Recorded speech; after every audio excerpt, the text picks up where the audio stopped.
Bonjour et bienvenue à ce nouveau numéro de notre émission, votre émission Belles Lettres.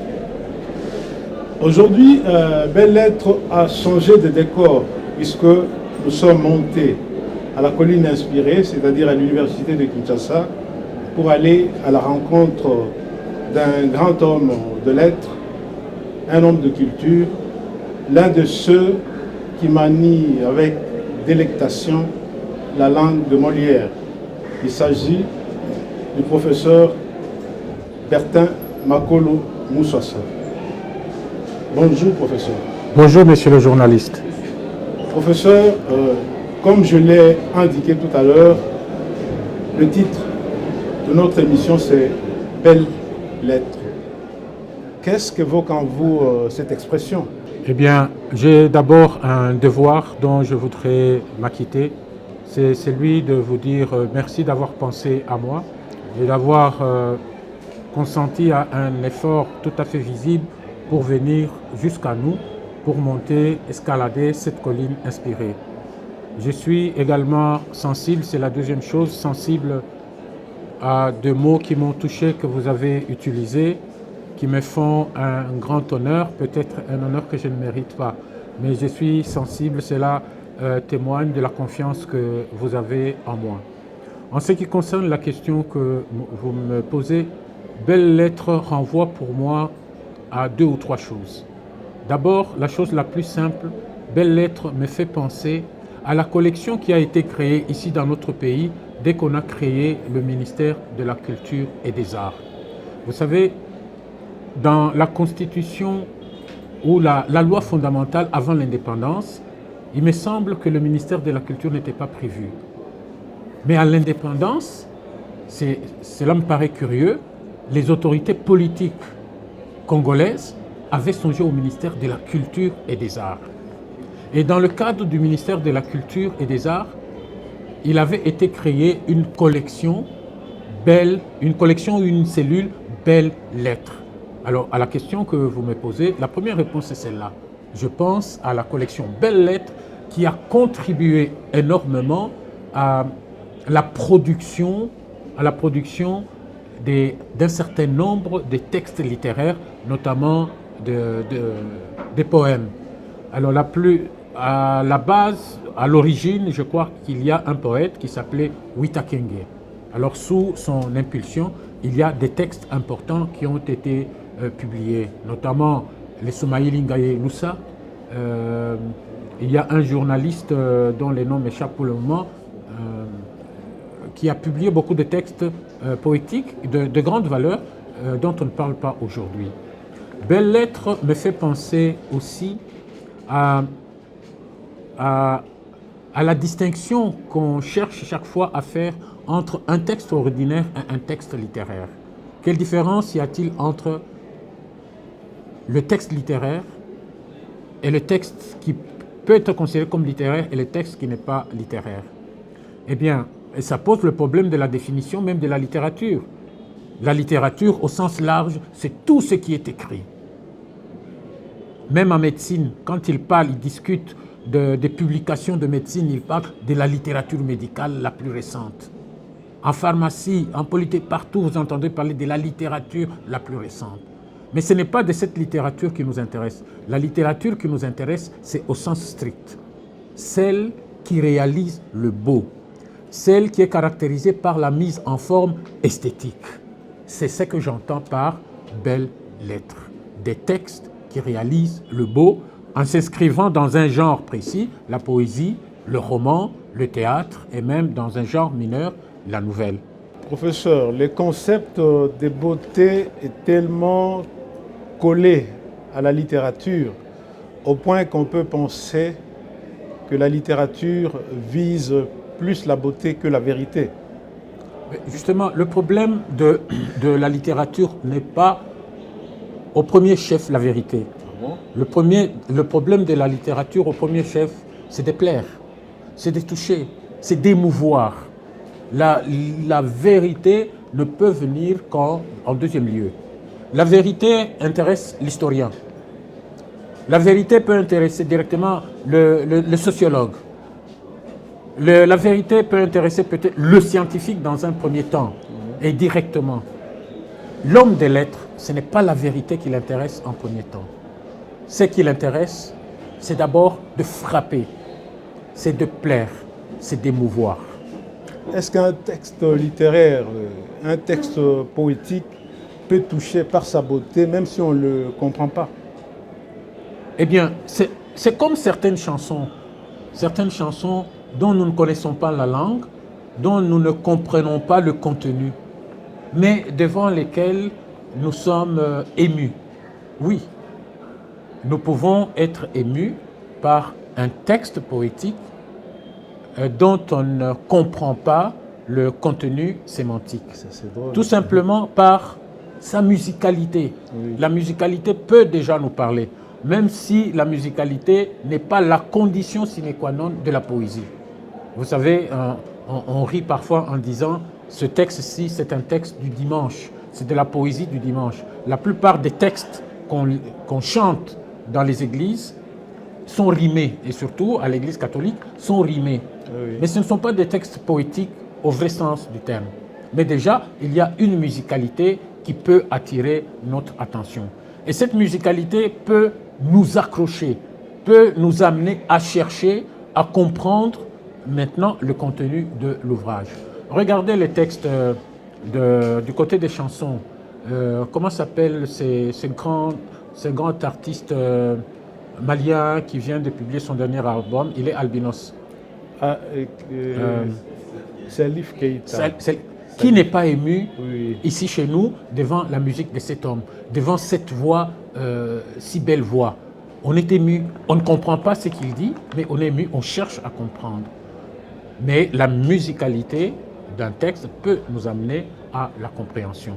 Donc vous voyez, on peut être ému, on peut être sensible déjà à la forme, à la musicalité, sans pour autant comprendre le contenu. L'apôtre Paul dit que la lettre tue, tandis que l'esprit fait vivre. Il y a aussi le titre d'une émission littéraire en France qui m'a touché profondément et qui m'a fait un peu réfléchir. C'est l'esprit de l'être. Est-ce qu'on peut dire que derrière un texte littéraire, derrière un texte d'un poème, il y a de l'esprit? Tout à fait. Tout à fait. Je viens de dire tout à l'heure que ce qui importe pour un auteur, qu'il soit poète ou romancier, dans un premier temps, ce n'est pas la vérité comme telle. Bon, ça dépend des écoles auxquelles on peut appartenir. Mais dans un premier temps, ce n'est pas la vérité. C'est d'abord de plaire. Alors, la poésie fonctionne à deux niveaux. Oui. Il y a un premier niveau qui est littéral. Les lettres que nous lisons, dont nous pouvons reconnaître à la fois la forme et le contenu. Mais derrière, il y a quelque chose de caché. Est-ce que ce premier niveau-là peut tuer, comme le dit l'apôtre Paul? Mais justement, vous dites bien, le premier niveau tue quoi? Tue la poésie. Vous savez ce que disaient les formalistes russes? Ils disaient un texte poétique sans image cesse d'agir comme poème, il devient plat.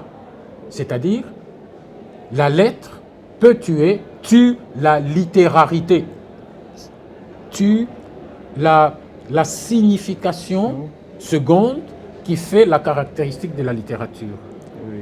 Donc, cet esprit n'est pas donné directement, D'emblée, cet esprit oui. est à découvrir. C'est lui qui écrit en code. C'est lui qui lit, doit décoder. Alors, l'esprit se trouve au niveau du décodage. Et le second, C'est ça le second. C'est à ce niveau-là, au niveau du décodage, qu'on peut dégager l'esprit qui habite un texte littéraire. oui. Professeur, lorsqu'on observe des grands noms de la littérature, je pense à Baudelaire, je pense à Rimbaud, je pense à Kafka, le tchèque, je pense au poète allemand Hölderlin, on constate que c'était des marginaux, des gens qui vivaient dans un autre monde, qui étaient dans un second état. Mais des gens qui ont quand même produit des œuvres d'une très haute facture, des œuvres que le temps n'arrive pas à effacer. Est-ce qu'il faut seulement être un illuminé pour atteindre une certaine profondeur dans l'expression? Alors, vous posez là un problème sérieux en littérature qui nous oriente notamment vers l'approche psychologique ou psychanalytique de la littérature. Vous savez, d'après cette approche, on a cherché à comprendre celui qui écrit, c'est qui.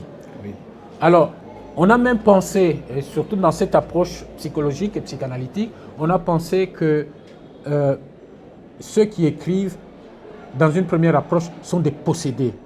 Ils sont habités par un esprit qui peut être bon ou qui peut être mauvais. Quand il est bon, on dira qu'il est inspiré par le Saint-Esprit. Quand il est mauvais, on dira qu'il est inspiré par le diable. N'est-ce pas? Donc, on a pensé que les écrivains sont des possédés. Première approche. Deuxième approche, on a dit les écrivains sont des fous. Troisième approche, on a dit ce sont des gens frustrés qui ont besoin d'acquérir le pouvoir, la richesse, l'honneur, qui ont besoin de l'amour des femmes. Mais dans la vie concrète, ils sont incapables d'accéder aux objets de leur désir. Alors, qu'est-ce qu'ils font? Ils se mettent à écrire pour créer un besoin. Ils créent des fantasmes. Dans les œuvres qu'ils produisent, ceux qui lisent se retrouvent, sont émus et à cause de cette émotion, à cause du contenu de l'œuvre, ils admirent l'auteur. Et l'auteur, qui ne pouvait pas avoir cet honneur directement, il l'a indirectement par le biais de ses écrits. Alors, il y a eu cette approche, notamment tous les psychanalystes, y compris Freud, ont passé ainsi. Le problème que vous posez, vous soulevez, pose aussi le problème de la création. Qui sont ces créateurs? Eh bien, l'homme qui écrit, est-il le même que celui que nous voyons vivre dans la société? Alors là, la réponse est simple et nous permet de rejoindre les approches auxquelles j'ai fait allusion tout à l'heure. C'est déjà Proust, je crois, qui faisait la différence entre le moi social, l'homme que nous voyons vivre dans la société, et le moi écrivain, l'homme qui écrit. Il y a donc deux personnalités, l'homme que nous voyons vivre dans la société et l'homme qui écrit. L'homme qui écrit, il se trouve dans un état second, sous l'inspiration. Il écrit en ce moment-là, il crée. Il est dans un état second. Donc, ce n'est pas forcément l'homme que nous voyons vivre dans la société qui écrit. Donc, il y a un dédoublement qui se fait. Alors, ce dédoublement peut être rendu sensible par les habitudes que Balzac avait. L'histoire raconte que Balzac, qui est un auteur qu'on considère comme la vache à lait de la littérature française, il est, pour écrire, c'était toujours tard dans la soirée, il s'habillait comme un moine. Alors il se mettait à table et il écrivait. Donc vous voyez déjà, la personne qui vit dans la société, il n'est pas en tenue de moine, mais c'est lui qui écrit, il est en tenue de moine. Certains écrivains, pour écrire, et ça c'est du côté surtout des écrivains anglais du 7e, 18e siècle, certains laissaient pourrir des pommes dans leur tiroir.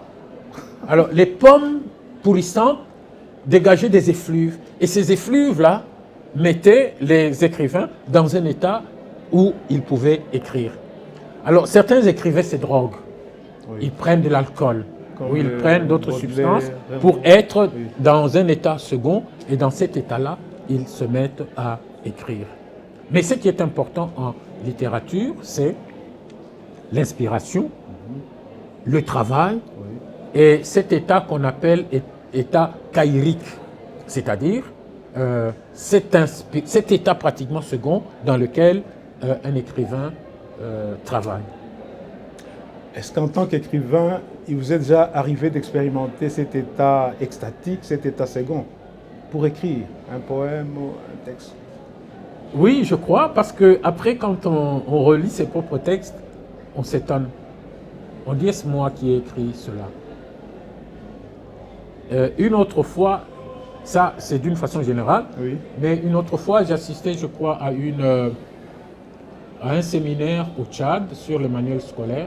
Sur le chemin de retour, c'était un voyage de nuit. Bon, j'avais pris un peu de gin. Oui. Et sous cet effet-là, pour la première fois, j'ai dû écrire quelque chose que je n'ai pas retouché jusqu'à ce jour. Effectivement, l'alcool et certaines substances peuvent mettre quelqu'un dans un état second. Mais l'inspiration, tout simplement, qui vient du fait qu'on a été sensible à quelque chose et qu'on a porté ce à quoi on a été sensible pendant un temps, ça peut conduire à l'écriture. Vous ne pensez pas que le fait que l'écrivain encode et que le lecteur doit décoder fait que beaucoup de gens se détournent de la littérature puisqu'ils ne sont pas en mesure de décoder?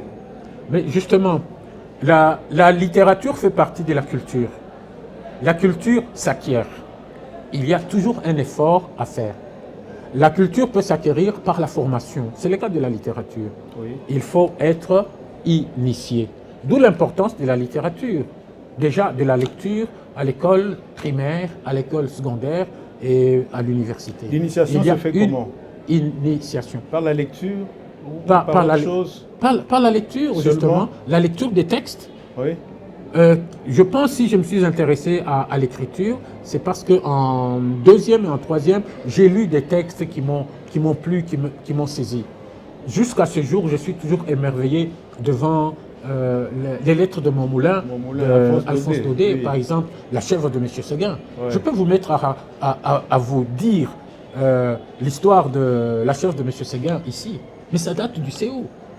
Et je suis resté amoureux jusqu'aujourd'hui. Qu'est-ce que vous avez retenu de cette histoire-là? De cette histoire? Oui. Bon, en fait, c'est un problème de liberté, quoi. C'est un problème de liberté. Mais ce que j'aime, c'est l'histoire elle-même. Et j'aime la dire aux jeunes. Monsieur Séguin n'avait jamais eu de bonheur avec ses chèvres. Il les perdait toutes de la même manière. Un beau matin, elles cassaient leur corps et s'avalaient dans la montagne. Et là-haut, les loups les mangeaient. Bon, je peux arrêter là. Si vous voulez, Oui. je pourrais vous réciter tous les textes du début à la fin. Peut-être pendant le festival Félibi, je pourrais le faire. Alors, c'est parti du CO, ça m'a touché, j'ai aimé. J'ai lu un certain nombre de poèmes aussi que j'ai aimés. J'ai eu aussi de bons professeurs de littérature, et je me suis mis aussi à écrire en imitant. En imitant. Je pense qu'il y a, dans mon premier texte intitulé Glacis, il y a des poèmes qui ont été retravaillés bien sûr plus tard, Oui. mais qui datent de cette époque-là. C'était en troisième des humanités, en quatrième des humanités. On commence toujours par imitation, parce que ça vous a touché, parce que ça vous a plu. Je me suis intéressé même au dessin, en regardant un peu les bandes dessinées, notamment qui racontaient la naissance de Jésus. Mais j'ai été saisi une fois au CO, j'ai été saisi par la crèche. J'ai essayé de griffonner quelque chose, de dessiner. Depuis, je ne me suis plus intéressé. Je ne sais pas où j'ai mis ces ébauches-là. L'écrivain encode, les lecteurs décodent. Comment l'écrivain arrive-t-il à encoder? Et comment les lecteurs peut-il décoder? Alors, ça implique une initiation, une formation, aussi bien du côté de l'auteur que du côté du lecteur. Si nous regardons l'histoire de la littérature congolaise, notre littérature, vous verrez que les premiers, il y a une coupure entre la façon dont Antoine Roger Bolamba a écrit ses premiers poèmes, notamment Son Première. Non, Son Première. Lui aussi, il a écrit son première, parce que Masségabio... Masségabio, son première. Pas son première, mais il y a premier dans les premiers recueils dans les premiers recueils de Bolamba, oui. Avant qu'il ne publie Le Collet. Oui.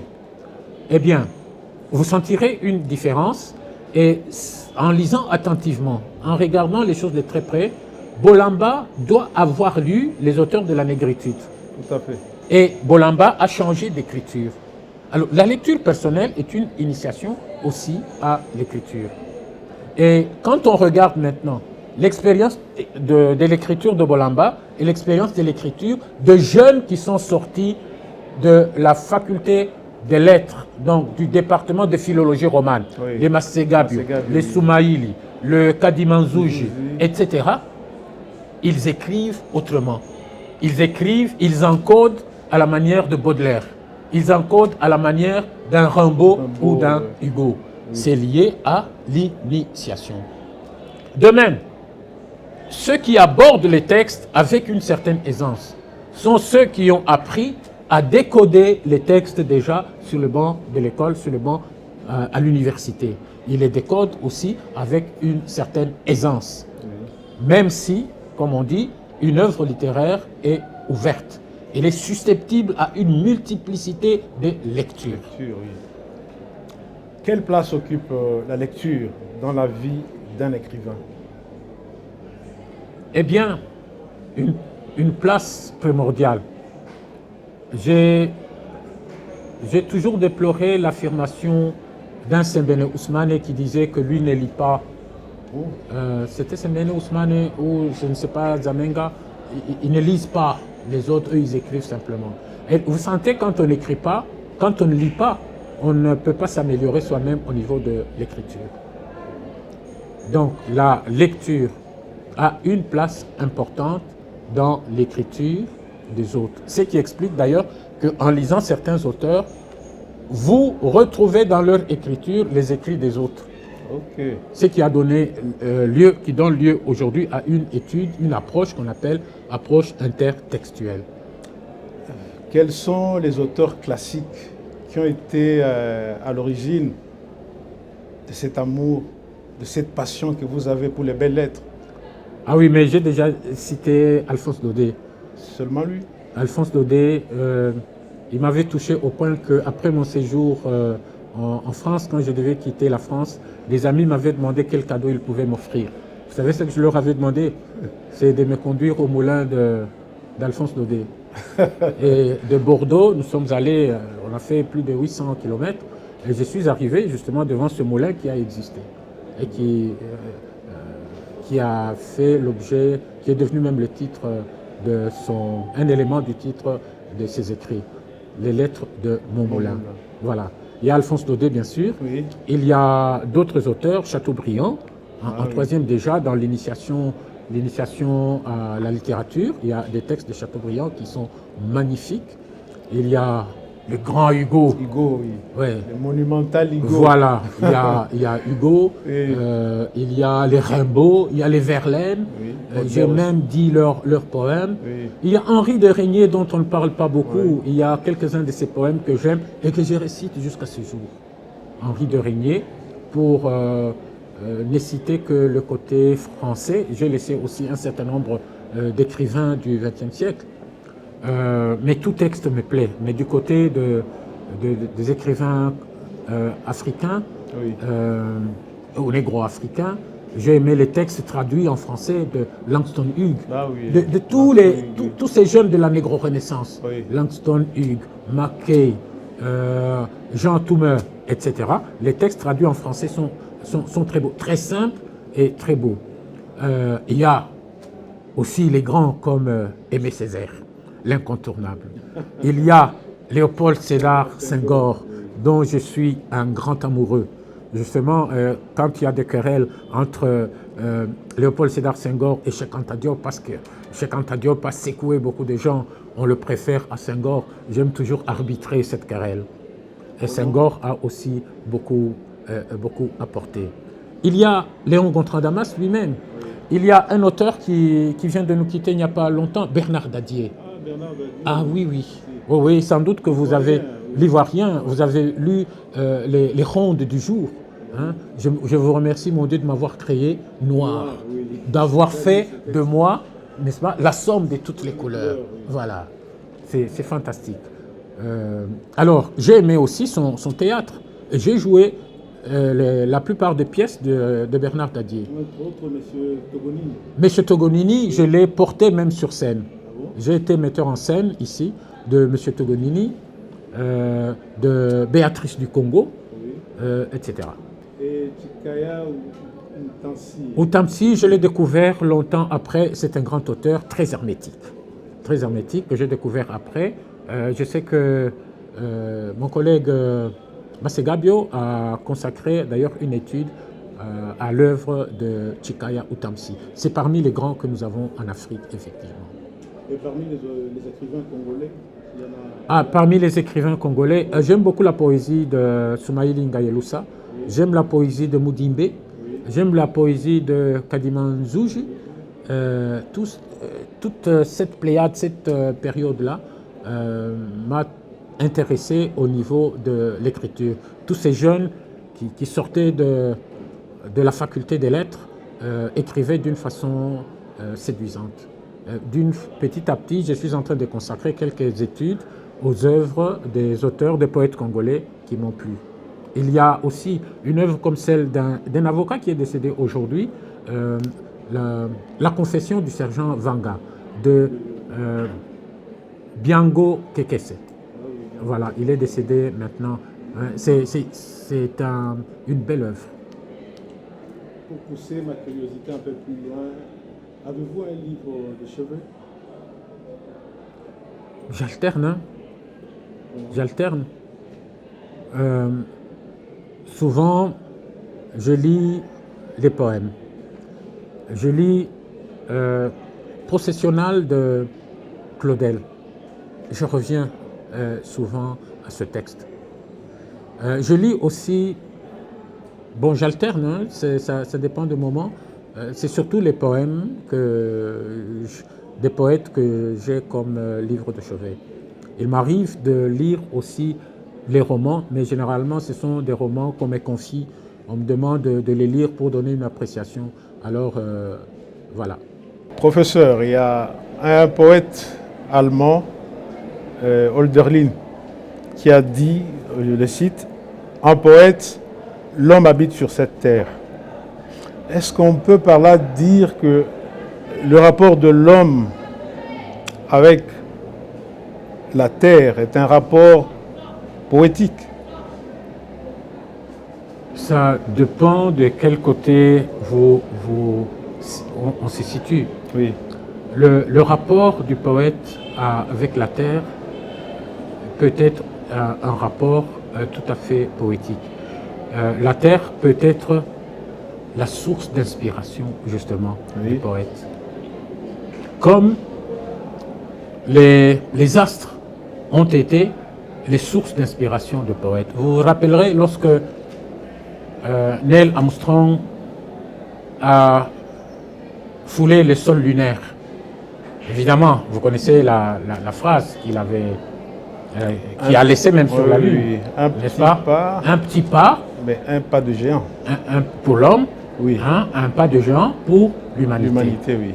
En même temps, pour le simple fait il est arrivé avec son engin sur la Lune, tous ceux qui considéraient la Lune comme source d'inspiration ont été déçus. Ils ont dit c'est fini, on a dépoétisé la Lune. Alors la Terre est source justement d'inspiration du poète. Non pas seulement quand on peut la voir à partir de la Lune ou à partir de l'espace, c'est une planète bleue. Non, mais déjà dans la relation que j'ai avec les plantes, la relation avec les plantes, avec le soleil qui l'illumine, avec les êtres qui vivent sur cette terre, êtres avec lesquels je peux entretenir un rapport. Ouais. Et ce rapport peut prendre différentes formes. Mais déjà avec les saisons, oui. Nous en avons 2, il y en a 4 dans dans l'hémisphère où Non, Oderlin oui. a vécu, Oui. il y en a 4. Et toutes ces saisons-là ont une dimension poétique. L'hiver a inspiré pas mal de poètes, et particulièrement l'automne. Vous connaissez la chanson de Verlaine, n'est-ce pas? Chanson d'automne. Je viens de découvrir d'ailleurs un poème belge, un poète belge qui chante aussi l'automne, autrement que Verlaine l'a fait. Donc, le poète, justement, dans sa relation avec le monde, il y a cette dimension poétique. Le printemps, maintenant en Europe, c'est le printemps, on le chante. Mais ici, chez nous, nous chantons aussi nos saisons. La pluie qui tombe a un aspect poétique. C'est pourquoi j'ai dit ça dépend de quel côté on se trouve. La saison sèche qui vient, Oui. qui est en train de venir, a quelque chose de poétique. Même ici à Kinshasa, dans le Katanga, le ciel est tout bleu.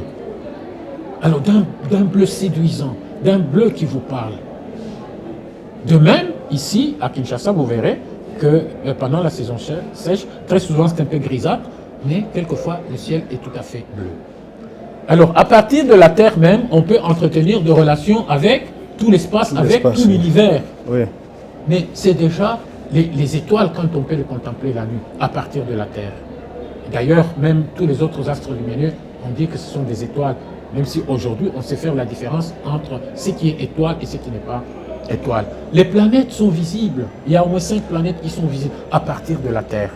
Donc vous voyez dans quelle relation le poète peut se trouver par rapport à la terre. Cette terre qui nous nourrit et cette terre qui va porter notre corps le jour où nous la quitterons. Est-ce qu'on peut dire que la nature violente de rapport entre l'homme et la nature est à la source de problèmes écologiques? Oui, je crois. Je crois. Il faut attribuer ça à l'histoire de la science et à l'histoire de la technologie. En exagérant, on dira même, parce que les textes bibliques disent, c'est dans la Genèse, maîtrisez la terre, rendez-la féconde, et qu'elle soit la source de votre alimentation. Eh bien, il y a déjà cette mission qui est confiée à l'homme. Dans cette mission confiée à l'homme, si nous nous en tenons au texte biblique, au texte de la Genèse, n'y a-t-il pas un débordement, n'y a-t-il pas une exagération? Alors c'est quand on déborde, c'est quand on exagère, qu'on violente la nature et le contre-coup est inévitable. Nous en ressentons, nous en subissons les conséquences. Aujourd'hui, on est en train de craindre que la terre, que tout puisse se dessécher, que la vie cesse un jour sur terre. Si nous continuons avec notre façon, notre rapport, le rapport que nous entretenons avec la terre, avec la nature nourricière, elle peut, ce rapport, s'il ne change pas, il peut désavantager la vie et par conséquent l'homme lui-même. Professeur, quelle mission assignez-vous au poète, à l'écrivain? L'écrivain, comme j'ai dit tout à l'heure, la première chose pour lui, c'est de plaire. Et en plaisant, il dit des choses. Oui. Et c'est parce que ça nous plaît que nous pouvons aller plus loin. L'écrivain a pour mission de conscientiser les siens. Ça dépend aussi des circonstances dans lesquelles on se trouve. Vous vous rappelez la querelle entre Kamaralai et Alexandre Biyidi Mongobeti. Kamaralai publie L'Enfant Noir, Oui. qu'on considère comme un des classiques de la littérature africaine d'expression française. Oui. Alexandre Biyidi lit ce roman, il dit « Mais est-ce que c'est ce qu'il faut écrire en ce moment-ci? Nous sommes à la veille des indépendances, en pleine colonisation. Nous avons besoin de lutter contre la colonisation. Est-ce que ce sont des œuvres de ce genre qu'il faut écrire? Il faut écrire des œuvres qui dénoncent la colonisation, des œuvres qui amènent les Africains à réclamer leur indépendance. Donc vous voyez un peu dans quelle situation on peut se trouver. Donc, on peut se trouver dans le besoin de conscientiser son peuple. Un peu comme nous, j'ai été sensible à 2 textes que j'ai entendus sur la radio et même dans les réseaux sociaux. Le premier, vous le connaissez, c'est la chanson un peu sur le mot du rap, en tout cas. On peut interpréter cette histoire-là de différentes façons. Oui. En tout cas. Vous connaissez, n'est-ce pas? Eh bien, en tout cas, on peut dire, on est en train de stigmatiser les tribus. Oui, il y a un fond de vérité. Mais en même temps, on est en train de relativiser ces stigmates qui peuvent faire des obstacles dans nos relations avec les autres tribus. On les relativise pour que nous puissions nous rencontrer fraternellement. La deuxième chanson, elle, c'est Tuvunduke. Je ne sais pas si vous avez... Sur tous les réseaux, peu avant l'indépendance. Oui. Les élections Tuvunduke. Oui. Bayama, Tuvunduke. Moi, je l'ai sur mon téléphone. Je l'ai reçu aussi comme ça, je ne sais pas qui l'a envoyé. Mais cet homme-là dit quoi? Il s'attaque aux députés, aux candidats députés. Ils disent, tous ces députés nous ont trompés. Mais réveillons-nous, ne leur donnons pas nos voix. S'ils viennent avec tous les cadeaux, prenons-les. Hein? Prenons-les comme il dit d'ailleurs, hein, comme les moulambu. Tout à ilambula sans tchouvi. Et on va donner même aux ancêtres. Oui. Ils disent, prenez. Mais attention, ne donnons pas nos voix aux menteurs. Ne donnons pas nos voix à ceux qui ont commencé à construire les routes qui ne les ont jamais achevées, oui. Qui ont commencé à construire des centres hospitaliers, des écoles qui ne les ont jamais achevées. Donc il y a ce rôle politique en fait qu'un poète, qu'un écrivain peut jouer. Mais il sensibilise, il éveille la conscience de l'autre. Mais l'écrivain peut aider les lecteurs, tout lecteur, à approfondir l'être, son être. Vous avez posé la question tout à l'heure sur l'être, oui. N'est-ce pas? Un bon livre, ça peut être une pièce de théâtre, ça peut être un roman, ça peut être un essai, peut aider quelqu'un à approfondir son être, à se comprendre lui-même, à comprendre les autres, à comprendre le monde et à agir sur le monde.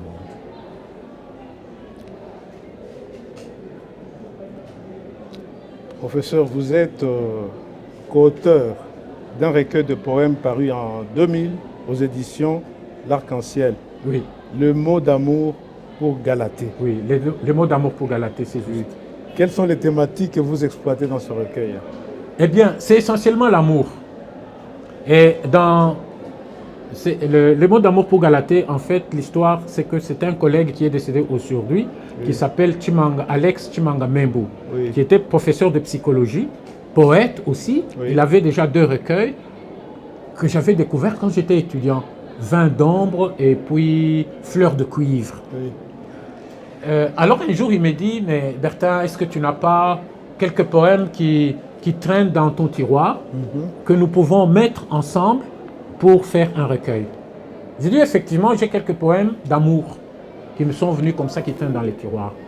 Alors, ce sont ces poèmes d'amour. Et lui aussi avait des poèmes d'amour. Oui. Mais lui, toute sa poésie, c'est la femme, c'est l'amour. Au point que j'ai fait une conférence que je vais transformer en article maintenant, que j'ai intitulé Le chantre de la femme, l'amoureux mal aimé. La femme qu'il aime justement, la femme, sa dulcinée, vers laquelle il aspire, finit par le décevoir. Donc c'est l'amoureux de la femme, mais le chantre de la femme. Il chante vraiment la femme, mais chaque fois mal aimé il finit par être trahi par la femme aimée. Et c'est ce qu'on trouve comme thématique. cette aspiration vers l'amour idéal et cette déception dans son recueil. Et il dit même il y a des vers qui sont très touchants. Malgré sa trahison, je n'ai aucune autre ressource, enfin le vers comme tel m'échappe, je n'ai aucune autre ressource que de t'aimer encore. Donc malgré la déception, malgré la trahison, il s'avoue, malgré tout cela, il dit aucun autre effort que celui de t'aimer encore. Alors c'est la même thématique de l'amour que moi j'ai aussi exploité justement. C'est la femme, la célébration de la femme, chanter la femme, la fille, l'épouse, c'est un peu la thématique. Uniquement de l'amour érotique ou l'amour agapé aussi dedans, la somme de tous les deux? La somme, oui, tout cela, justement, tout cela apparaît dans le texte. Enrobé, bien sûr. Hein, toutes les dimensions de l'amour s'appellent les unes les autres. Hein, toutes ces dimensions s'appellent les unes les autres. Tous ces aspects s'appellent les uns les autres et constituent un tout. Professeur, comment se porte la littérature africaine aujourd'hui? Je pense que la littérature africaine aujourd'hui se porte bien, mais se trouve devant des défis à relever. Mais les défis à relever varient selon les pays. Alors, vous parlez de la littérature africaine d'une façon générale. Dans cette littérature, nous devons distinguer la littérature en langue locale, la littérature d'expression française ou d'expression anglaise selon l'espace que l'on habite.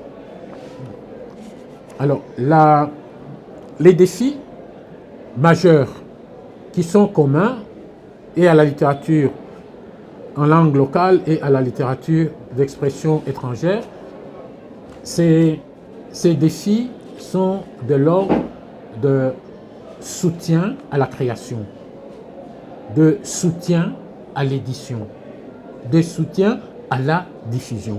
Au niveau de la diffusion, nous allons retrouver la lecture. Alors ça, ce sont des défis qui sont communs aux autres. Mais la littérature en langue française et en langue étrangère avance un peu plus vite parce qu'il y a une certaine audience. Vous pouvez voir le nombre de prix qu'on ne cesse de décerner aux meilleurs écrivains, aux meilleurs auteurs chaque année à travers, disons, en Europe et même ici en Afrique.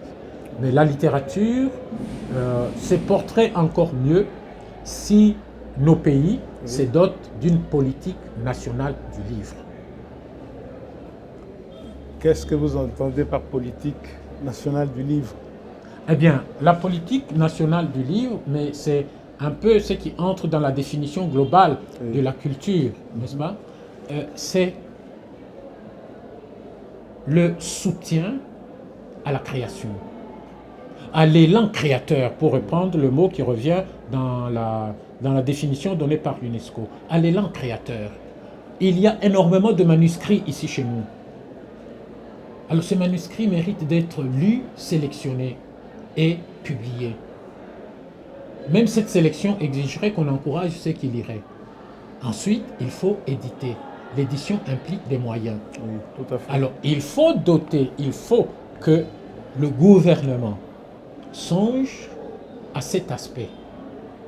C'est vrai que le gouvernement y a songé parce qu'il existe un fonds de promotion culturelle dans notre pays.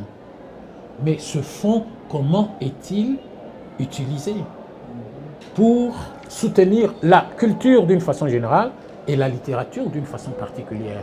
À ce niveau-là, il y a un problème, parce que si vous demandez au Fonds de promotion culturelle qu'il vous présente la liste des œuvres dont ils ont soutenu la production, l'édition, vous verrez que c'est maigre par rapport aux moyens dont ils disposent. Ça, c'est un défi de taille. Okay.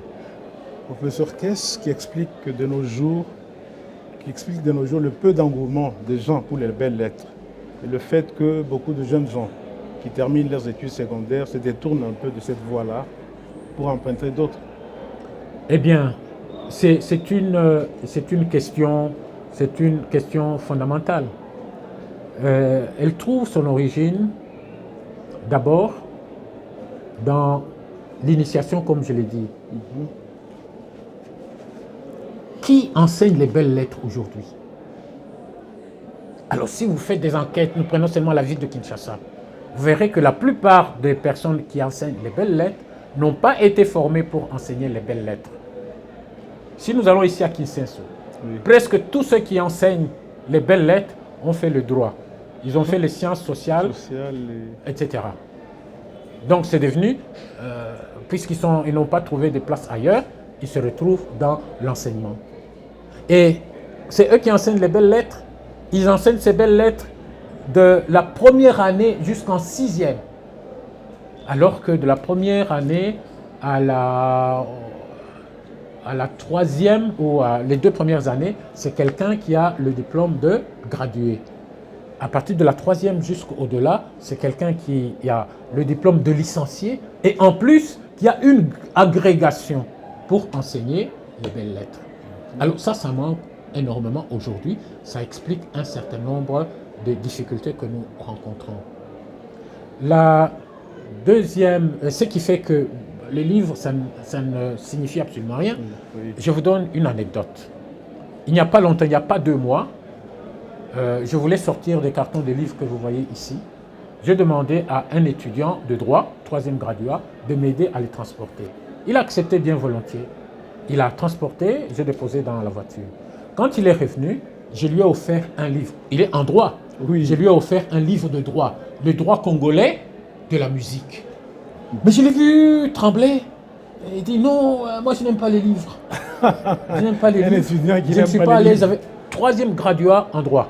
Oh là là. Un livre de droit congolais de la musique. Donc, dans son propre domaine, il dit non, moi je préfère naviguer. Je lis simplement sur Internet, ça me suffit. Alors, nous avons toute une génération, c'est à cela que vous pensez, toute une génération comme celle-là. Si cette génération n'a pas été initiée aux livres en papier, si cette génération n'a pas été initiée aux livres numériques, eh bien, nous continuerons à connaître les mêmes difficultés. Alors, un autre niveau, c'est celui... l'initiation à la lecture doit commencer en famille. Elle va se poursuivre à l'école. Mais l'État peut aider aussi en multipliant le nombre de bibliothèques. Les bibliothèques de proximité. Par rapport à ça, je dois louer votre initiative. Je ne suis pas encore arrivé dans votre bibliothèque, mais je sais que vous en avez une. Mais ce qui m'intéresse aujourd'hui, ce sont les statistiques. Qui fréquente votre bibliothèque? Quelles sont les tranches d'âge? Quel est le centre d'intérêt? Alors, j'ai constaté que chaque fois qu'on va avec le livre vert, on a de bons résultats. J'extrapole. Avec des bibliothèques de proximité, nous pouvons obtenir de bons résultats par rapport à la lecture, qui permettra à l'homme de chez nous d'approfondir son être, d'agir sur l'autre positivement et d'agir sur la société globale. Là, nous sommes en train de cheminer lentement mais sûrement vers la fin de notre émission. Une dernière question, professeur. Comment voyez-vous l'avenir de la littérature congolaise?